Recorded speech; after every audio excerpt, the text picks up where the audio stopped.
මේ මොහොත presence කියලා කියන්නේ එක තැනකට වෙලා ඉඳගෙන ඊටාම මේ හිමින් වැඩ කරමින් හෝ හිමින් කතා කරමින් හෝ යම් කිසි දෙයක් දිහා ඒකාග්‍රව බලා හිඳමින් ඉන්න එක නෙවෙයි. නමුත් Tamanට හැකියාව තියෙන හැම වෙලාවකදීම පොඩි අවස්ථාවක් හරි යොදා ගන්න ඕනේ ඩීප්ලි මේ ප්‍රැක්ටිස් එකත් එක්ක එකතු වෙන්න දවස තුල. මොකද හේතුව එම එකතු වීම හරහා ඔයාට හැකියාව ලැබෙනවා සම්පූර්ණයෙන්ම ඔයාගේ කොන්ෂස්නස් එක. එහෙම නැත්නම් ඔබ යනු සවිඥානික අවකාශයයි කියන එක අත්විඳින්න. එතකොට ඒ අත්විඳීමත් එක්ක ඔයාට ඔයාගේ පර්සනල් ඉන්ටෙලිජන්ස් එකට වඩා එහාට ගිහිල්ලා යම්කිසි කනෙක්ෂන් එකක් යම්කිසි අවකාශයකට ඔයා විවෘත වෙනවා. එතකොට අන්න ඒ අවකාශය සහ ඒ සම්බන්ධතාවයෙන් ලැබෙන ඒ පන්නරය ඔයාට ඉතා වැදගත් වෙනවා. එදිනෙදා ජීවිතයේදී ඔයාගේ මනස මූලික කරගෙන හිත මූලික කරගෙන ඔයාගේ සිතුවිලි මූලික කරගෙන දැවෙමින් තැවෙමින් පීඩනයට ලක් වෙමින් ඉන්න අවස්ථාවලදී අර ඔයා පුහුණු වුණ සහ ඔයා ඒකාත්මික වුණ ඒ සවිඥානික අවකාශය ඒ ලබාගත්ත ඒ පන්නරේ ඔයාට ඊටාම වැදගත් වෙනවා. ඒක මෙන්න මේ ආකාරයෙන් වැදගත් වෙනවයි කියලා කියන්න බෑ. නමුත් ඔයාගේ අභ්‍යන්තරයේ ඇතුලේ බොහොම හොඳ නිශ්ශබ්දතාවයක් සංසුන් ස්වභාවයක් ඇති වෙනවා. එළිය වටපිටාව ඇතුලේ කොතරම් කලබගෑනි සිද්ධ වුණත් ඔයාගේ ජීවන වාතාවරණය මොන ආකාරයෙන් වෙනස් වුණත් ඍණාත්මක වුණත් ඒක නිසා තමාට ලැබෙන සෑම මොහොතකම නිරන්තරයෙන්ම තමා යනු සවිඥානික අවකාශයේ බව තමාගේ ශරීරයට විශේෂයෙන්ම මතක් කරලා දෙන්න මේ පුහුණුව ඉතා වැදගත්. මේ දැන් ඔයා ඔය ඉඳන් ඉන්න තැන හිටගෙන ඉන්න තැන වැතිරිලා ඉන්න තැන හෝ යම් සිරියව්වකින් ඉන්න තැන හෝ යම් වැඩක් කරමින් ඉන්න තැන ඔයා ඉන්නදී ඔයාට හැකියාව තියෙන්න ඕනේ මේ ඔයාගේ එළිය සහ ඇතුළ කන්ටෙන්ට් එකක් නැතුව ඒ විදිහටම පිළි අරගන්න. පිළිගැනීම එහෙම නැත්නම් acceptance සහ කන්ටෙන්ට් එකක් එන්නේ නැති ආකාරයෙන් ඔයාගේ වටපිටාව සහ ඔයාගේ අභ්‍යන්තරයට අවනත වීම. ඒ කියන්නේ ඔයා මේ වෙලාවේ ඉන්න තැන ඔයාගේ එළිය ඔයාගේ වටපිට ඔයාට පේන දේවල් මානසික විස්තරයකින් තොරව ඔයාට පේන්න ඕනේ. දකින්න ඕනේ. මානසික විස්තරයක් දාගන්නවා කියන්නේම ඔයා ඒ පේන දේවල් ඒ විදිහටම පිළිගන්නේ නැහැ කියන එක. accept කරන්නේ නැහැ කියන එක. අවනත වෙන්නේ නැහැ කියන එක. උදාහරණයකට ඔයාට මේ වෙලාවේ වාගේ එළියේ වාට ගහක් පේනවා නම් හෝ යම්කිසි ස්වභාවික දෙයක් පේනවා නම් ඔයා ඒක ගහ කියලා දකිනවා. නමුත් ගහ කියලා නම ඒකට දාන ගමන්ම ඒකේ නියම ස්වභාවය තමන් පිළිගන්නේ නැහැ කියන එකනේ තේරෙන්නේ. මොකද ගස කියන එක මේ අපි දාගත්ත නමක්නේ මිනිස්සු විදිහට. එහෙම නැත්නම් ඒකේ නියම ස්වභාවය ගසට වඩා ගැඹුරෙන් තියෙන්නේ. ගහ කියන නමට වඩා ගැඹුරෙන් තියෙන්නේ. ඒ වගේ තමයි ඔයාට ඔය පේන දකින හැම දෙයක්ම එළියේ තියෙන්නේ. ඒතර ඔයා මේ වෙලාවේ මේ මෙතන ඉඳගෙන මේ අවට තනක ඉඳගෙන ඉන්න ශරීරයක් කෙනෙක්. එතකොට ඔයාට පේන දේවල් ස්වභාවික දේවල් හෝ මිනිසා විසින් තනු දේවල් වෙන්න පුළුවන්.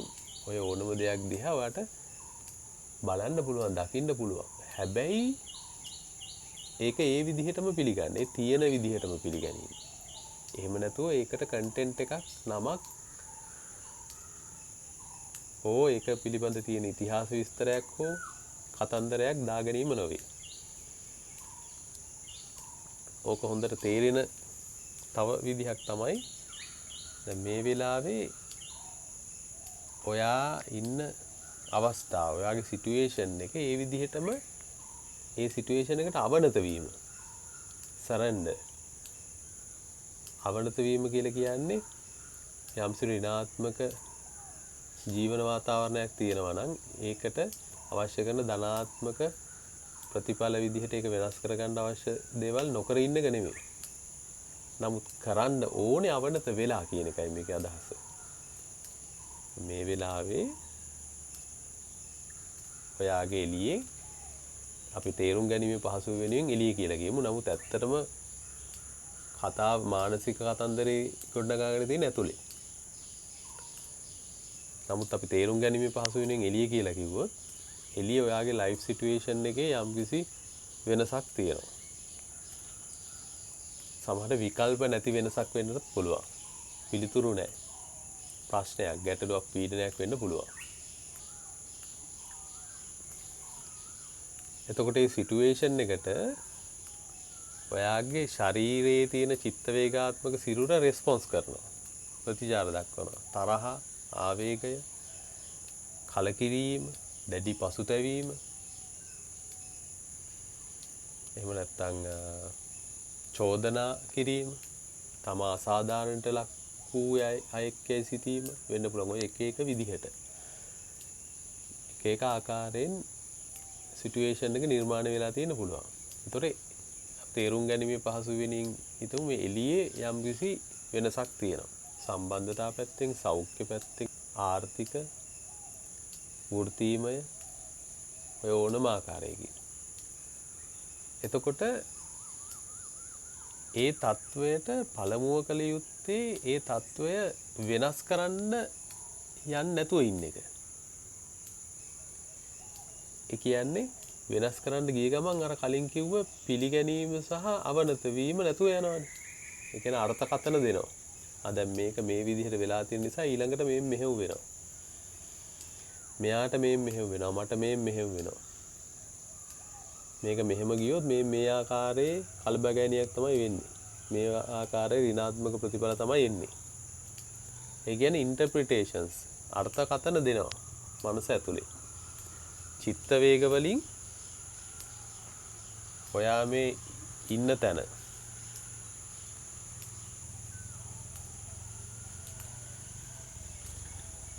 ඉඳගෙන හිටගෙන හෝ ඇවිදිමින් හෝ වාහනයක යමින් හෝ යම්සි දෙයක් කරමින් රාජකාරී ස්ථානයේ හෝ ඉන්න තැනට අදාළ නැති ඒක පිළි නොගන්නා ආකාරයෙන් ඒ කියන්නේ ඉන්න තැන එළියේ මුකුත් මේ දැන් ඔයාට තියෙන ඍණාත්මක පසුතැවීම, කලකිරීම, තරහව, සැකය, කාංසාව ඔය වගේ දේවල් එළියේ නෑනේ. ඔයාට මේ වෙලාවේ එළියේ යම්කිසි පරිසරයක් තියෙනවා. බඩු මුට්ටු තියෙනවා. අවකාශය තියෙනවා.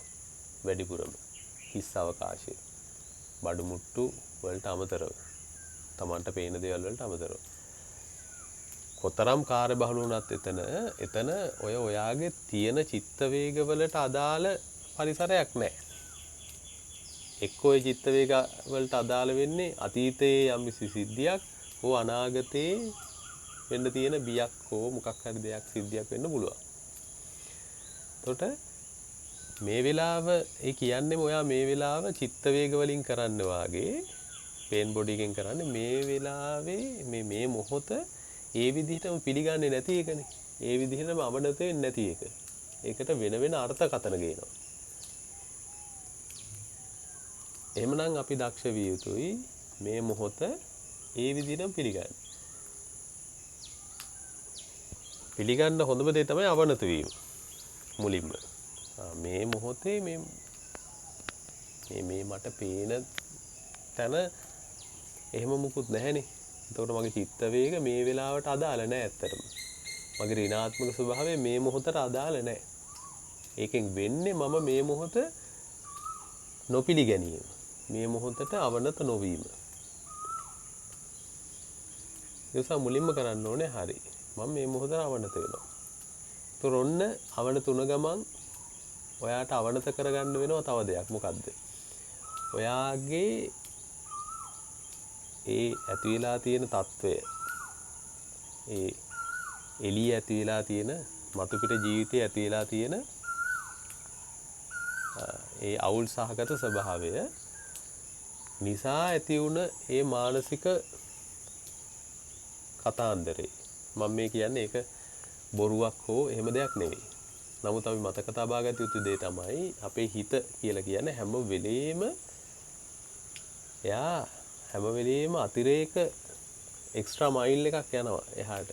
අතිරේක මේ බරක් අපිට ගෙනල්ලා දෙනවා. ඒ කියන්නේ නියම සිද්ධියට වඩා නියම ප්‍රතිඵලයට වඩා ටිකක් වැඩිපුර එයා අපිව බය කරනවා. ඒක තමයි ඒකේ ස්වභාවය. මොකද එතකොට අපි හොඳට සූදානම් වෙනවා කියලා එයා හිතනවා. මොකද එයාගේ මූලික ස්වභාවය අපිව සූදානම් කිරීමනේ. යම්කිසි අවස්ථාවකට අපිව සූදානම් කිරීම. අර අපි කියන්නේ මේ fight or flight mood. එක්කෝ ෆයිට් කරන්න නැත්තම් හැංගෙන්න. නැත්තම් දුවන්න, පලා යන්න. ඔය වගේ තැනකට අපේ ශරීරය සූදානම් කරන්න. ඒ නිසා එයා කරන්නේ හැම වෙලේම යථාර්ථයෙන් අපිව මානසික පැත්තට ඇදලා අරගෙන අර පිළිගැනීම සහ අවනත වීම අපෙන් අයින් කරලා දානවා. මේ මොහොතේ තියෙන. ඒතර ඔයා කළ යුතු දේ තමයි මුලින්ම ඔයාගේ මේ මානසික කතන්දරේ, මේ මානසික ස්ටෝරි එකත් හරි මෙහෙම දෙයක් තියෙනවා මේ මොහොතේ. මේ මොහොතේ. ඒකේ අනාගත ස්ටෝරි එක හෝ අතීත කතාව නෙමෙයි. මේ මොහොතේ මේ මෙහෙම වටපිටාවක් මට නිර්මාණය වෙලා තියෙනවා මගේ ලයිෆ් සිටුේෂන් එකේ. මම ඒක 100%ක්ම පිළිගන්නවා. අවනත වෙනවා ඒකට. මම නැවත කියන්නම් ඒකෙන් අදහස් කරන්නේ ඒකට අවශ්‍ය කරන පිළිතුරු හෝ ඒකට අවශ්‍ය කරන දේවල් නොකර සිටීම නෙවෙයි. ඒකෙන් අදහස් කරන්නේ මේ මොහොතට අනවශ්‍ය අර්ථකථන නොදී සිටීම. ඒ කියන්නේ ඔයාලට පේනකොට දේවල් මේ වෙලාවේ ඒ ප්‍රශ්නේ ඔළුවේ තියාගෙන ඒ හැඟීම් දැනීම් ඇඟ ඇතුලේ තියාගෙන ඔයාලට පේනකොට ඔයා දක්ෂ වෙන්න ඕනේ මේ වෙලාවේ මේ හැඟීම් දැනීම් මේ සිතුවිලි මේ මොහොත ඒ විදිහටම පිළිගන්නේ නැහැ. හැම වෙලේම මානසික පටලයක් ගෙනල්ලා දෙනවා මගේ ඇස් දෙක ඉස්සරහා. ඒකට එළිය පේන්නේ නැහැ ඒ විදිහටම. හුස්ම දැනෙන්නේ නැහැ. මගේ ශරීරයේ ඉන බොඩි අවයවස් එකට අවධානය යොමු වෙන්නේ නැහැ. ඒ කියන්නේ මේ මොහොත පිළි අරන් නැහැ. එහෙමනම් මුලින්ම කළ යුත්තේ මේ මොහොතට අවනත වීම. මේ මොහොත ඒ විදිහට පිළිගැනීම. එතකොට ඒකේ ප්‍රධාන කොටසක් තමයි ඔයාගේ මේ වෙලාවේ තියෙන ජීවන වාතාවරණයේ තියෙන අර්බුදකාරී තත්ත්වය, පීඩනකාරී තත්ත්වයත් ඒ විදිහටම පිළිගැනීම පළමුව. ඒ කියන්නේ ඊට පස්සේ මේ මොහොත බලද්දී අර මානසික චෝදනා එන්න බෑ. ඇයි මටම මෙහෙම වෙන්නේ? ඇයි මේ වගේ තත්ත්වයක් මට උදා වෙලා තියෙන්නේ? ඇයි මං වගේ කෙනෙක්ටම මෙහෙම වෙන්නේ? ඒ කියන්නේ ඔයා මේ මොහොත පිළි අරන් නැහැනේ. ඒ කියන්නේ මේ මොහොතේ හිටියට අර චෝදනා ඇතුලේ වෙන කන්ටෙන්ට් එකක් තියෙනවා, self talk එකක් තියෙනවා. මුලින් ඒක පිළි අරගන්න ඕනේ. ඒතර ඕනම කෙනෙක්ට ඕනම දෙයක් වීමේ හැකියාව තියෙනවා. ඒක ඔයාටත් පොදුයි මටත් පොදුයි. ඒකට ඒක මුලින් පිළිගන්නවා. පිළි අරගත්තාම මට මේ විශේෂයෙන් මේක නොවිය යුතුයි කියලා එකක් එන්නේ නැහැ.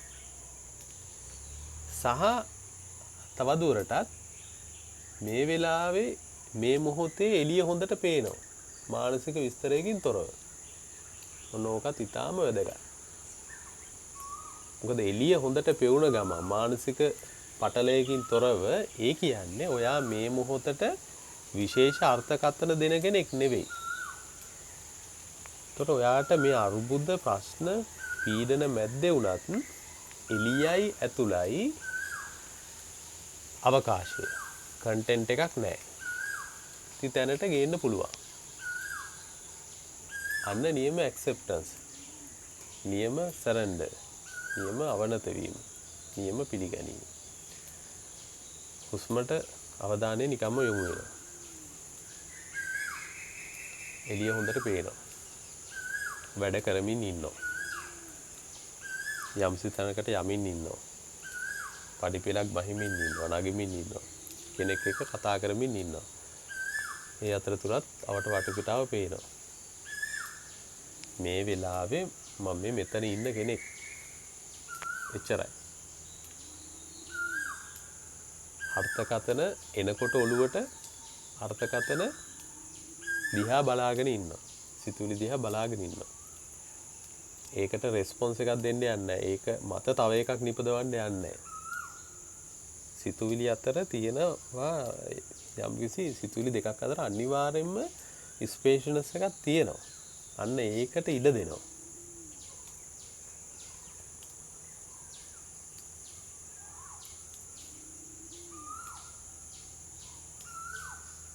මොකද එහෙම පුහුණු වුණාම තමයි අපිට තේරෙන්නේ අපි මේ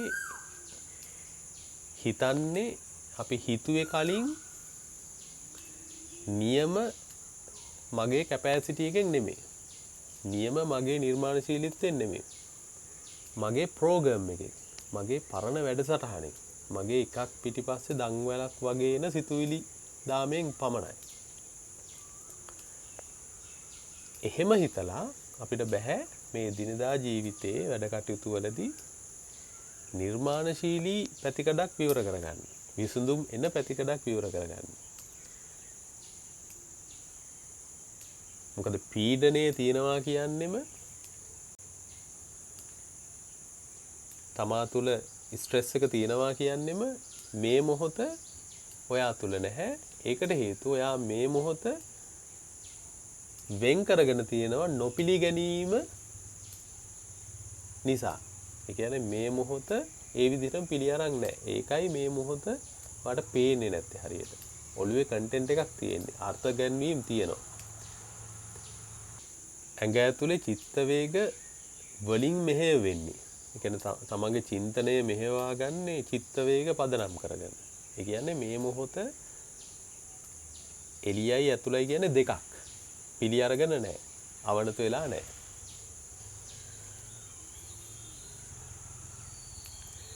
එතකොට මේ පුහුණුව හරි වැදගත්. විශේෂයෙන්ම අවනත වීම සහ පිළිගැනීම. තමන්ට පීඩනයක් ප්‍රශ්නයක්ම එන්න ඕනේ නැහැ. මේ වෙලාවේ මේ ඉන්න තැන ඔයා අර්ථ ගැන්වීම නැතුව පිළි අරගෙන දෙන්නේ. අවනත වෙලා දෙන්නේ. මේ වෙලාවේ ඔයාට state of not knowing. නොදන්නා බවින් තෘප්තිමත් වෙලා එළිය බලන්න පුළුවන්ද? ගහ අපි දන්න ගහම නෙමෙයි ඊට වඩා එහාට ගිහිල්ලා. හැබැයි කන්ක්ලූෂන් එකකට එන්න ඕනේ නැහැ. මේ වෙලාවේ දේවල් දකින්න පුළුවන්, බලන්න පුළුවන්. කෙලවරකට එන්න ඕනේ නැහැ. මේ වෙලාවේ මට වෙලා තියෙන ලයිෆ් සිටුේෂන් එකේ වෙලා තියෙන ප්‍රශ්නේ ගැටලුව මම හිතලා කෙලවරකට දාගන්න ඕනේ නැහැ. මට ඒක ඒ විදිහටම පිළිගන්න පුළුවන් මේ මොහොතේ. මොකද ඒක මානසික කතන්දරයක්, මානසික විස්තරයක් මගේ ඇතුලේ තියෙනවා. ඒක නිසා ඇති වුණා. ඒතකොට ඒක ඇත්තම නෙමෙයි. මොකද හිතේ ස්වභාවය හැම වෙලේම ටිකක් වැඩිපුර දෙයක් පෙන්නනවාමයි. ඒකට ඒ දේ හරියට තෝරා බේරාගෙන යථාර්ථයත් එක්ක අවකාශයත් එක්ක තමාගේ ප්‍රායෝගික ජීවිතය සමබර කරන්නට මේ පුහුණුව හරහා හැකියාව ලැබෙනවා. ඒතොර ඒ සමබර කිරීම ඉතාම වටිනවා. මොකද සමබර කිරීම හරහා වෙන්නේ ඔයාගේ ප්‍රශ්න වලට විසඳුම්, ඔයාගෙන යන විදිහ සහ ඔයාගේ චින්තනය, සිතුවිලි සහ ඔයාගේ චර්යාව හැම වෙලෙම පදනම් වෙන්නේ සවිඥානික අවකාශයත් එක්ක. එහෙම නැතුව අර අවනත නොවි සිටීමේ ස්වභාවය, පිළි නොගැනීමේ ස්වභාවය, ඇතුළටම වෙලා එළියත් එක්ක වෙන්වීමේ ස්වභාවය එක නෙවෙයි. හැම වෙලෙම අවකාශයේ කන්ටෙන්ට් එකක් නැති අවකාශයක් තමා තුළ තියෙනවා. සමබරයි. ඒක විසඳුම් හොයනවා. ඒක සිතුවිලි හිතනවා. ඒ කියන්නේ ඔයාට අවකාශය තුල ඉඳලා හිතන්න පුළුවන්. හැබැයි එක දිගට හිතන්න ඕනේ නැහැ. අහපව අවකාශයත් එක්ක මේ මොහොතත් එක්ක කන්ටෙන්ට් එකක් නැතුව එකතු වෙනවා. ඒ කියන්නේම අවනත වීම. මේ මොහොතට අර්ථ ගැන්වීම නොදක්වා සිටීම. මේ මොහොතට අවනත වීම. මේ වෙලාවේ වැස්ස, මේ වෙලාවේ අවුව, ඒ දේවලුත් අවශ්‍ය වෙන්නේ නැහැ. නමුත් මේ මොහොතේ මේ ඉන්න තැනත් එක්ක ඒ දේවල් දිහා බලාගෙන කන්ටෙන්ට් එකක් නැතුව ඉඳීම පුරුදු පුහුණු වීම. එතකොට ඒක ගැඹුරින් කරන්න පුළුවන් පොඩි පොඩි අවස්ථා එදිනදා ජීවිතයේදී තියෙනවා නම් මේ වගේ ඒකට යන්න. විනාඩියක් දෙකක් තුනක් විනාඩි 5ක් එහෙම ඉන්න. ඒක හරිය ප්‍රයෝජනවත්.